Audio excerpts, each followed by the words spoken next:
할렐루야. 오늘은 머리털 하나도 상하지 아니하리라. 붉은 용의 박해라는 제목을 가지고 말씀을 나누도록 하겠습니다. 용이 자기가 땅으로 내쫓긴 것을 보고 남자를 낳은 여자를 박해하는지라. 아멘. 여기 보니까 이제 계시록 12장. 이제 아이는 휴거가 됐죠. 아이는 휴거가 되고 여자는 남겨져서, 그래서 여기 분명히 이 여자가 박해를 받는 내용이 들어가 있죠. 그래서 오늘 용이, 큰 붉은 용이 여자를 어떻게 박해하는지 그런 내용에 대해서 살펴보도록 하겠습니다. 증언을 마칠 때 무정예급으로부터 올라오는 짐승이 그들과 더불어 전쟁을 일으켜서 이 두 증인을 죽이잖아요. 언제 박해가 시작이 되는 거예요? 이 말씀만 보면은 1260일이 지난 다음에, 그렇죠? 두 증인이 증언을 마칠 때, 이스라엘의 사역이 끝날 때, 측량받은 자들의 사역이 끝날 때 박해가 시작되는 걸 알 수가 있는 거예요. 계시록 12장 13절에 용이 쫓겨나죠, 하늘에서. 미가엘하고 하늘에서 전쟁을 해서 쫓겨나잖아요. 그 이후에 여자를 박해하는데, 여자를 박해하는 그 시점이 1260일 이후라는 거예요. 그럴 수밖에 없죠. 1260일 동안에는 박해를 하고 싶어도 할 수가 없는 상황이죠. 두 증인의 세력이 막강하기 때문에 박해를 하러 와도 불이 나와서 삼켜버리는 그런 일들이 있기 때문에 1260일 동안에는 박해를 할 수가 없는 거예요. 이 여자가, 이스라엘이 박해받는 시점은 1260일 이후다. 그래서 이 1260일 이후에 두 증인이 어떻게 돼요? 죽게 되는 거죠. 죽게 되는 거예요. 그 다음에 이 계시록 11장 12절에 휴거가 되는 장면이 나오죠. 같이 한번 읽어볼게요. 시작. 하늘로부터 큰 음성이 있어 이리로 올라오라 함을 그들이 듣고 구름을 타고 하늘로 올라가니. 그래서 이 두 증인이 죽게 됐지만, 박해를 받아서 죽게 됐지만 3일 반 후에 부활돼서 휴거되는 장면이 여기 나오는 거예요. 그래서 이 두 증인이 휴거될 때 온 이스라엘이 다 같이 올라간 거예요. 두 증인은 이스라엘과 14만 4천 명을 대표하는 사람들이기 때문에 두 증인의 휴거는 이스라엘의 휴거고 14만 4천 명이 휴거되는 장면이라고 우리가 이해할 수 있는 거예요. 그때 내 백성 중 책에 기록된 모든 자가 구원을 받을 것이라. 그때 미가엘이 일어났을 때 환란이 있을 거고 내 백성 중에 책에 기록된 모든 자가 구원을 받을 것이라는 말씀을 하셨잖아요. 그래서 이 이스라엘의 박해가 이때 시작하는 거예요. 미가엘이 일어날 때. 미가엘이 일어나면 사탄이 내쫓기겠죠. 그 사탄이 내쫓겨갖고 여자를 박해하는 거예요. 초반 짧은 시간 동안에 여자의 박해가 있을 거라는 걸 얘기를 하고 계시는 거예요. 그 증거로 이 두 증인이 순교당하죠. 이 두 증인이 죽게 되잖아요. 그래서 다 죽는 게 아니라 몇 사람이 죽게 되는 일이 있는 거예요. 박해를 통해서. 그래서 이 다니엘서 12장 1절 말씀과 이 계시록 11장 12절 말씀이 이게 연결된 말씀인 거예요. 그러면 이 이스라엘도 핍박을 받긴 받는다. 그렇죠? 초반에 이 두 증인이 핍박을 받았기 때문에 순교를 당하는 거잖아요. 근데 그 핍박의 시간이 오래 가진 않는다. 이 두 증인이 죽고 나서 3일 반 후에 부활돼서 휴거가 됐잖아요. 이 미가엘이 일어나고 큰 붉은 용이 이제 사탄이 내쫓기잖아요, 하늘에서. 그러면 무저갱이 열리게 되는 거예요. 무저갱이 열려서 이 마귀떼들이 나오죠. 마귀떼들이 나와서 이 두 짐승의 세력과 전쟁을 하게 되는 거예요. 그래서 이 두 증인이 죽게 되는 역사가 일어나는 거예요. 그리고 나서 3일 반 후에 휴거가 되는 거예요. 그러니 이 두 증인이 대표로 죽지만 나머지 이스라엘, 나머지 14만 4천 명들은 어떻게 되는 거예요? 이 두 증인이 휴거될 때 함께 휴거된다고 우리가 볼 수 있는 거예요. 그들이 보좌 앞과 내 생물과 장로들 앞에서 새 노래를 부르니 땅에서 속량함을 받은 14만 4천 밖에는 능히 이 노래를 배울 자가 없더라. 아멘. 그래서 여기서 14장에 분명히 이렇게 기록하고 있는 거예요. 14만 4천 명이 지금 하늘 보좌에 올라가 있죠. 그래서 내 생물과 24장로들 앞에서 지금 새 노래를 부르고 있는 장면이 14장에 바로 나오는 거예요. 그러면 이 무리가 언제 올라온 거예요? 이 두 증인이 죽고 나서 3일 반 후에 부활돼서 휴거됐을 때 그때 함께 올라와 있는 물인 거예요. 그렇게 우리가 이해할 수 있는 거예요. 그런데 이들의 특징이 있죠. 새 노래를 부르는데 이 새 노래를 누구만 부를 수 있어요? 이 14만 4천 명만 부를 수 있는 거예요. 왜? 땅에서 속량함을 받은 물이기 때문에. 왜 땅에서 속량함을 받은 게 중요하냐면 사탄이 이제 자기 때가 얼마 남지 않은 걸 알고 내쫓겼죠. 그래서 하늘에 거하는 자들은 즐거워하고 기뻐할 수 있는데 땅에 남은 자들은 화가 있을 거라고 말씀하셨잖아요. 그런데 이 14만 4천 명은 그 땅에서 뭘 한 거예요? 속량함을 받고 올라온 거예요.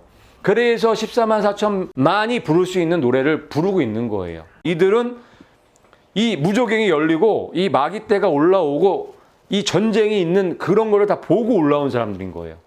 엄청난 박해가 있었던 거예요, 이때. 근데 박해가 개국 이래로 없었던 박해. 엄청난 박해를 받고 올라온 거예요. 짧은 시간이지만. 그런 내용들이 누가복음에 기록되어 있어요. 예수님께서 그런 마지막 때 이스라엘 백성에게 그런 박해가 있을 거라는 것을 예언해 놓으셨는데 이 말씀들하고 다 연결이 되는 거예요.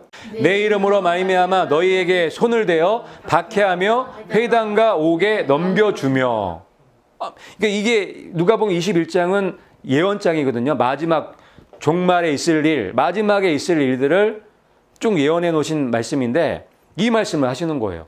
내 이름으로 말미암아 너희에게 손을 대어 박해하며 회당과 옥에 넘겨준다는 말씀을 하시는 거예요. 그런데 여기에서 예수님께서 이 말씀을 누구에게 하냐면 이스라엘 백성들에게 예언하시는 말씀이에요. 이 말씀이 이방인들한테 하시는 말씀이 아니에요. 이스라엘 백성에게 있을 박해 이런 것들을 말씀하고 계시는 내용이에요. 그런데 여기 보니까 뭐라고 말씀하세요? 내 이름으로 말미암아 박해를 당한다는 거죠. 예수님의 이름으로 말미암아. 이게 좀 말이 안 되죠. 왜냐하면 이스라엘은 예수님을 믿어요, 안 믿어요? 안 믿죠. 그런데 마지막 때 그 7년 환란에 들어가서 1260일을 경험하는 그 이스라엘 14만 4천 명은 예수님을 믿어요, 안 믿어요? 믿기 때문에 이 말씀을 하시는 거예요. 여태까지는 예수님을 믿지 않았기 때문에 예수님의 이름도 몰라요, 이스라엘이. 그런데 7년 환란이 들어가면 이스라엘이 회심하죠. 민족적으로 회개한단 말이에요. 그래서 예수님의 이름을 영접하고 받아들이죠. 그래서 예수님 이름으로 말미암아 박해를 당한다는 말씀을 여기다 기록해 놓으신 거예요. 예언해 놓으신 거예요. 이것도 굉장히 놀라운 예언이죠. 우리 이방교회라고 하면 당연하게 예수님의 이름으로 박해를 받지만 이스라엘 민족의 입장에서는 이 말이 성립이 안 돼요. 아직까지도. 예수님을 안 믿기 때문에. 우리는 당연히 이 말씀이 적용되죠. 그런데 여태까지 이 말씀을 다 우리 입장에서 다 해석을 한 거예요. 사실은 우리랑 상관이 없는 말씀인데 이 말씀은. 우리랑 적용이 안 되는 거예요, 사실. 근데 지금은 적용되죠. 우리가 예수님의 이름 때문에 핍박받고 박해받죠. 역사적으로 2000년 동안에 우리 예수님의 이름 때문에 예수님 믿는 사람들은 박해받았나요? 핍박받았나요? 순교했나요? 순교했단 말이에요. 그러니까 우리는 아직까지 계속 예수님의 이름 때문에 박해를 받지만 이스라엘 민족은 아니란 말이에요.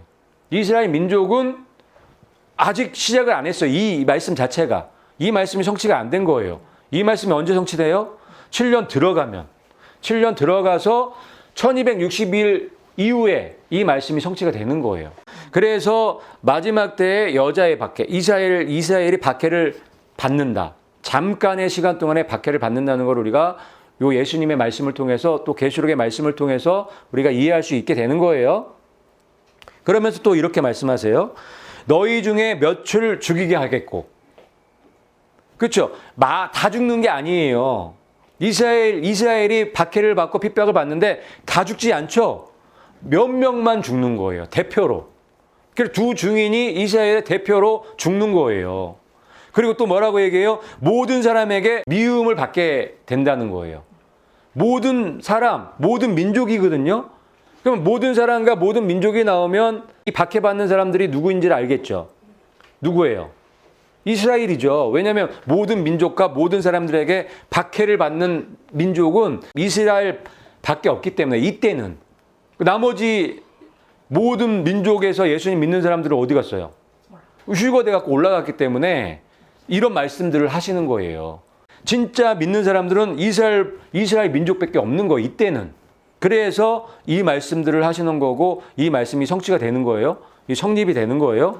그렇지만 모든 사람에게 미움을 받을 것이지만 뭐래요 밑에 너희 머리털 하나도 상하지 않을 것이라고 말씀하시는 거예요.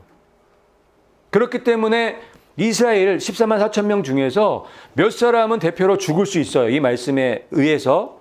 하지만 거의 대부분의 사람들은 머리털 하나도 상하지 않고 휴거가 된다는 걸 우리가 알 수 있는 거예요. 이 휴거된 무리가 지금 이 계시록 14장 3절에서 하늘 보좌에 올라가서 이 노래를 하는 거예요. 그래서 땅에서 속량함을 받았다고 새 노래를 부르고 있는 거예요. 그래서 14만 4천 명이 살아서 휴거돼서 올라간다는 거 우리가 이해할 수 있게 되는 거예요. 이 다니엘서에 보면 새 친구가 나오죠.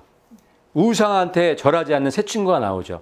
이 다니엘서 이야기하고 이 마지막 때 7년 이야기가 굉장히 연결이 돼 있어요. 지금 이스라엘이 어디로 들어가는 거예요? 포로가 돼서 어디로 들어가요? 바벨론으로 들어가죠. 바벨론으로. 바벨론, 이 호랑이 굴 속으로 들어가는 거예요. 바벨론 안으로. 그런데 마지막 7년도 같은 상황인 거예요. 이스라엘이 큰 성 바벨론, 그 안으로 들어가서 남겨지는 거예요. 그 가운데서 머리털 하나도 상하지 않고 살아서 휴거되는 그런 일들을 계획하고 계신 게 지금 하나님의 계획인 거예요. 그 새 친구가 풀무불에 들어갔죠. 환난 핍박이 있었어요. 박해가 있었단 말이에요. 풀무불에 들어갔는데 탔나요? 머리털 하나도 터지 않았죠. 이 말씀이 그 말씀하고도 연결이 되어 있는 거예요. 이스라엘이 바벨론, 큰 바벨론 그 안에 남겨지지만 머리털 하나도 상하지 않고 구출될 거를, 구원받을 거를 기록해 놓으신 거예요. 그래서 다니엘서 12장 1절 말씀에 그때의 큰 군주 미가엘이 일어나고 측량된 자, 인침받은 자, 그 책에 기록된 모든 자가 구원을 받을 거라는 말씀을 기록해 놓으신 거예요. 우리 이방 교회는 7년 시작할 때 휴거되는 거고 이 이스라엘은 이 안에 들어가는 거예요. 이 큰 성 바벨론 안으로 들어가는 거예요. 그 들어가고 구속함을 받는, 속량함을 받는 역사를 보여주시는 거예요. 그래서 다니엘서와 함께 이 계시록 내용을 연결해서 봤을 때 우리가 더 선명하게 마지막 때에 어떤 일들이 일어날 것인지에 대해서 그림을 그릴 수 있는 거예요. 그래서 우리가 말씀을 제대로 연구하고 공부해서 제때 휴거되는 하나님의 사람들이 돼야 되겠습니다.